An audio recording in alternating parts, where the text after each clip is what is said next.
الحمد لله الذي أنعم علينا بنعمة الإيمان والإسلام. أشهد أن لا إله إلا الله وحده لا شريك له مبدئ النظام العالم.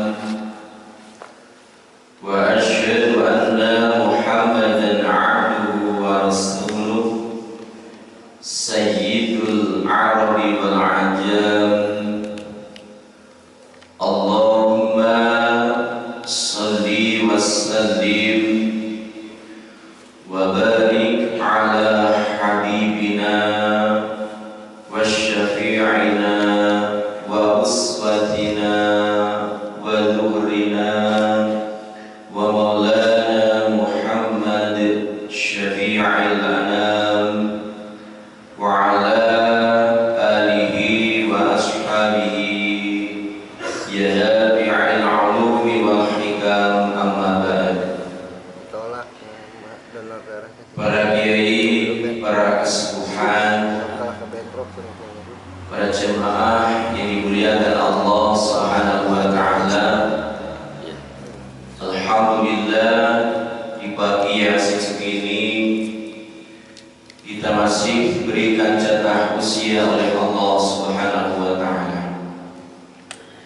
Sebagai rasa syukur kita diberikan jatah usia, kita gunakan untuk melangkahkan kaki kita menuju tempat yang mulia ini, untuk jamaah, untuk thalabul ilmi, dengan harapan dengan kita mensyukurinya umur kita diperpanjang oleh Allah Subhanahu wa taala, diberikan umur yang penuh dengan kebajikan dan keberkahan.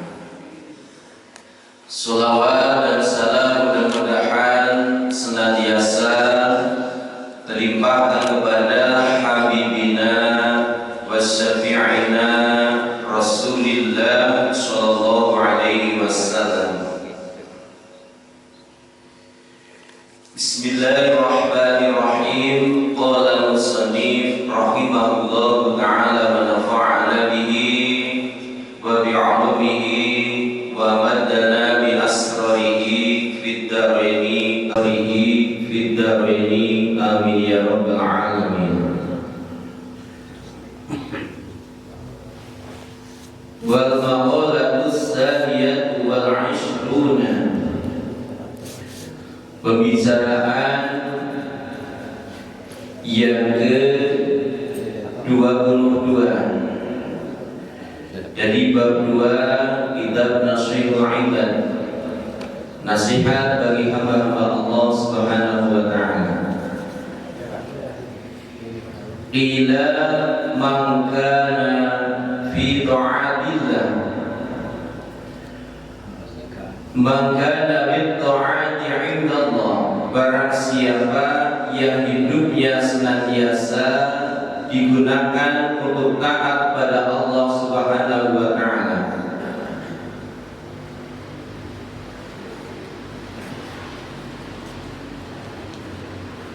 Qariban kana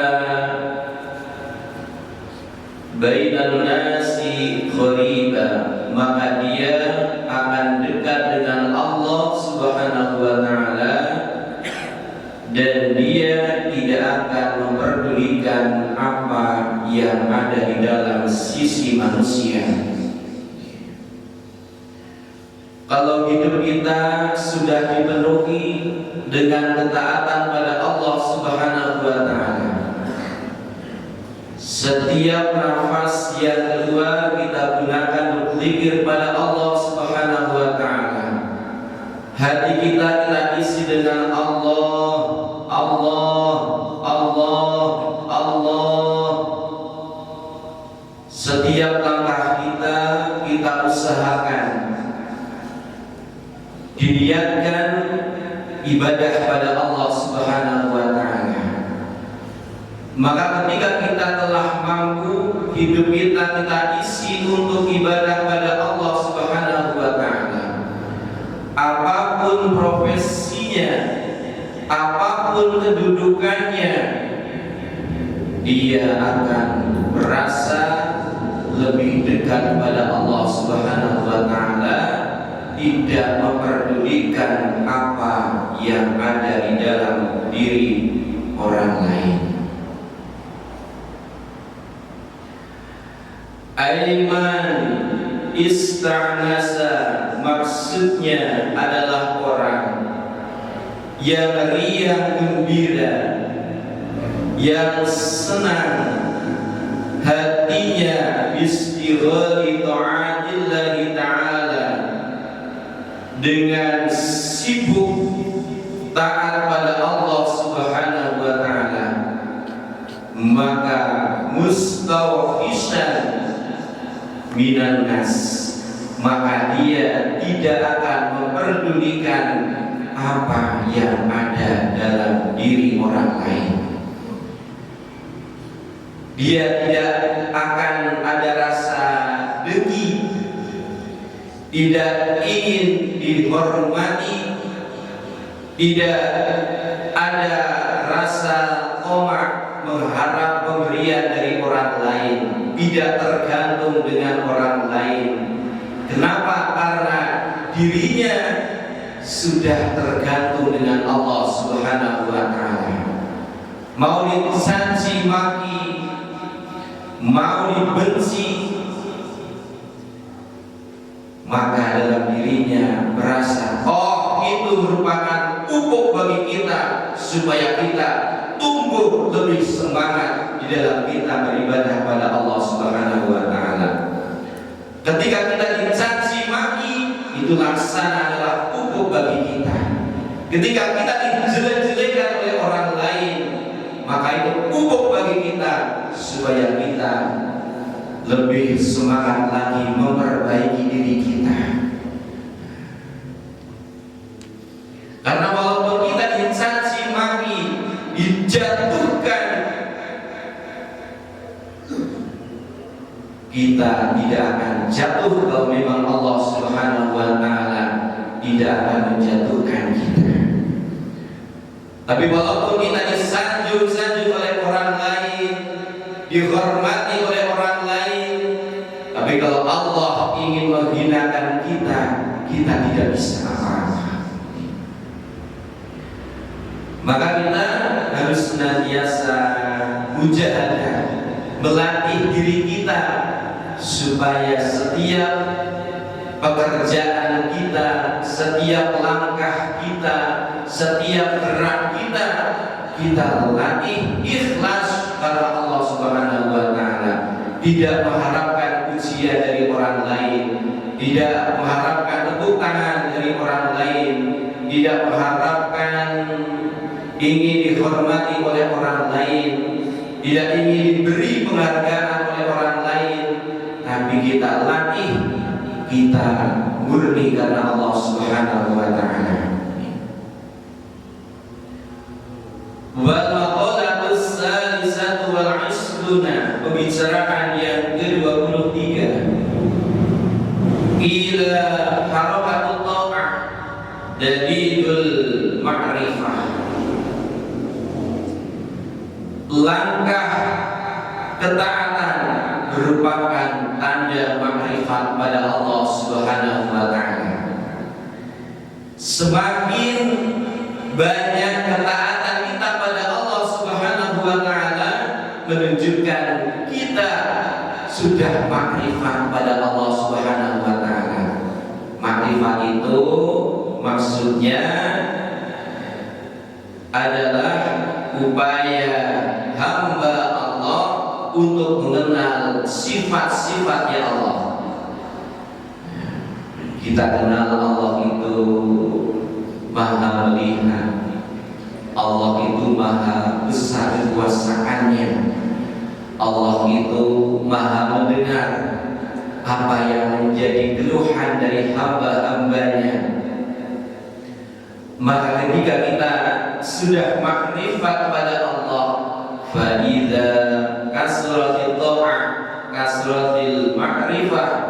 wa idza qalas. Ketika seorang hamba sudah banyak taatnya pada Allah, maka hamba tersebut akan banyak makrifatnya pada Allah Subhanahu wa taala daripada lalai pada Allah Subhanahu wa taala. Wa idza qalas, dan ketika menurun ibadah kita pada Allah Subhanahu wa taala, ketika kesemangatan ibadah kita pada Allah Subhanahu wa taala menurun, maka sedikit makrifat kita pada Allah Subhanahu wa taala. Di anna dzahira bir'atul batin, karena perilaku zahir ini merupakan cerminan daripada batin. Nah, itu. Jadi jangan merasa yang penting mah hatinya. Nah, jangan. Kenapa? Karena dalam sebuah ungkapan al-lisan bir'atul qalbi, lisan, ucapan ini merupakan cerminan dari apa yang ada di dalam hati manusia. Ketika ucapannya baik, menunjukkan hatinya itu baik. Ketika ucapannya kotor, menunjukkan hati kita kotor. Ketika mulut kita suka mencaci maki, menunjukkan hati kita ini kotor. Kita koreksi diri kita masing-masing. Hasibu anfusakum qabla an tuhasabu. Koreksi diri kita masing-masing. Tidak usah kita mengoreksi orang lain, koreksi diri kita. Jangan-jangan diri kita yang belum baik. Ketika ada teman yang kurang baik dengan kita, mungkin diri kita yang kurang baik, sehingga teman kita kurang baik dengan kita. Ketika ada tetangga yang kurang baik, mungkin juga karena balasan Allah pada kita mungkin dengan tetangga yang lain juga kurang baik. Jemaah yang dimuliakan Allah Subhanahu wa taala, mudah-mudahan dua maqalah yang dibacakan dari kitab Nasrul Ibad bisa menambahkan keilmuan kita, dan mudah-mudahan hari demi hari hidup kita lebih baik, dan lebih baik. Kita sama-sama belajar untuk memperbaiki diri. Mudah-mudahan apa yang kami sampaikan ada guna dan manfaatnya. Terima kasih atas perhatiannya. Mohon maaf atas segala kekurangan dan kekhilafan. Wallahul muwaffiq ila aqwamit thariq. Assalamualaikum warahmatullahi wabarakatuh.